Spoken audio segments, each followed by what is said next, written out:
in terms of, you can use an Excel database for people that are smaller companies. They work just fine. Just make sure you capture everything. I mean, just on a side note, and I know we're not talking about pitching, but so many agencies will go to a pitch, say who they pitched for, and will not even know who all the people were in the room 3 months later. I mean, these are people you almost married, so you should kind of know their name. Salesforce is great because it allows you to manage the campaigns that you're doing. And I think of, every 3 months you're doing a different wave, a different campaign of communicating. I've developed something that's called a hook and a 3-meeting strategy, because I realized that a lot of agencies are one-hit wonders, and they go in, and I learned this from a guy way back when in New York who was the senior VP of Toys R Us, and he was down in Texas, and he said, "Sweetheart, I get a lot of one-hit wonder phone calls. If you call me in 3 months, I'll be very surprised." And I went, right. I was working for Fred Allen Advertising, which had created I Want My MTV, so I think I'm dating myself, but there you go. And what was interesting is we sent something interesting and relevant to him every 3 months for 18 months. On the 6th call that I made, he said, "Right, I know more about your agency than I know about mine. I want your boys to fly down here and meet the board, and I want to talk to you about business." The hook in the 3-meeting strategy is really about, you have to understand what is a interesting conversation for you to be having with the prospect that is not about you and your credentials. You have to show that, is there something that about their business, either an external perspective of some issue that's coming from outside their business or inside their business because of restructure or rehiring or a new CEO or what have you.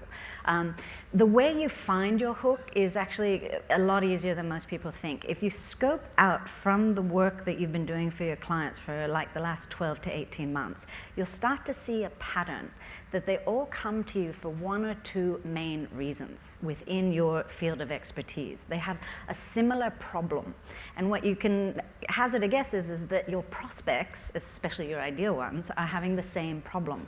So you can kind of package this up, if you will, into an interesting conversation where you can say to the prospect to get your first meeting is, we've found this is an issue. These companies, which happen to be your clients, but you don't spook that, are solving it by doing these 3 things. We'd love to come in and talk to you about what they are to see if they're useful for your business and get your thoughts on it. So it's very much a conversation. Don't bring out the laptop. The minute your screen goes up, they become an audience, you're presenting. Don't present, talk to them. Be able to talk to them in your first meeting for 20 minutes, and if it goes longer, it's because they're asking questions. If they're asking questions, they're buying. You have to know before you even make a phone call to get that first meeting what you want to sell them at the end of your 3rd meeting. So the 3-meeting strategy is that you can go from a cold prospect to a paid piece of project within 3 meetings without having to pitch.